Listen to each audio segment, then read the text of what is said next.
Hi அனைவருக்கும் வணக்கம். நான் உங்கள் ஆதிச்சுடர். நம்ம ஆதிரை கிராஃப்ட்ல இன்றைக்கு 2 பொருட்கள் எடுத்துட்டு வந்திருக்கேங்க. முதலாவது நீங்க பாத்தீங்கன்னா ஸ்ரீ சக்கரத்தாழ்வாரின் திருவுருவ சிலை. ரொம்ப ரொம்ப ஒரு அருமையான சிலை, கிடைப்பதற்கு மிக அரிதான சிலைன்னு சொல்லலாம். ஸோ முதலாவது நீங்க பாத்தீங்கன்னா கீழ்ப்பகுதியில அழகா ஒரு பீடம் அமைச்சிருப்பாங்க. அதற்கு மேலாக ஒரு சக்கரம், அந்த சக்கரத்திற்குள்ளாக சக்கரத்தாழ்வார் ரொம்ப அருமையாக 16 திருக்கரங்களோடு காட்சி அளிக்கிறார். ரொம்ப ரொம்ப ஒரு சிறப்பான தோற்றம்னு சொல்லலாம். சக்கரத்தாழ்வார் யாருன்னு பாத்தீங்கன்னா பெருமாள் மகாவிஷ்ணுவின் கரங்களில் இருக்கக்கூடிய சக்கரம் தான் சக்கரத்தாழ்வார்னு சொல்லுவாங்க. ஸோ எதிரிகள் தொல்லை அதிகமாக இருக்கக்கூடியவர்கள் சக்கரத்தாழ்வாரை வழிபடும் போது அந்த எதிரிகள் தொல்லை நீங்கும் என்பது ஐதீகம். ஸோ இந்த சிலையோட இன்னொரு சிறப்பு என்ன நீங்க பாத்தீங்கன்னா பின்பகுதியில யோக நரசிம்மர் இருப்பார் தியான கோலத்தில். இதுவுமே ரொம்ப ரொம்ப சிறப்பு. அறுகோண சக்கரத்தில் யோக நரசிம்மர் இருக்கிறார்.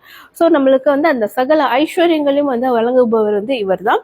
ஸோ இந்த வழிபாடு நமக்கு கைமேல் பலன் கிடைக்குங்க.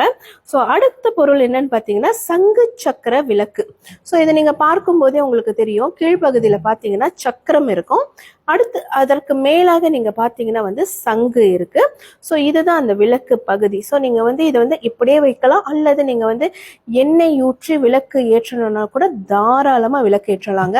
ஸோ இதுவுமே ரொம்ப அருமையான ஒரு வித்தியாசமான ஒரு பொருள்னு சொல்லலாம். பொதுவாக சங்கு தனியா இருக்கும், சக்கரம் தனியா இருக்கும். ஸோ இதுல நீங்க பாத்தீங்கன்னா இணைந்து ஒரு விளக்காக நம்மளுக்கு வந்திருக்கு. ஸோ இந்த இரண்டுமே இப்ப நம்ம கிட்ட ரெடி ஸ்டாக்ல இருக்கு.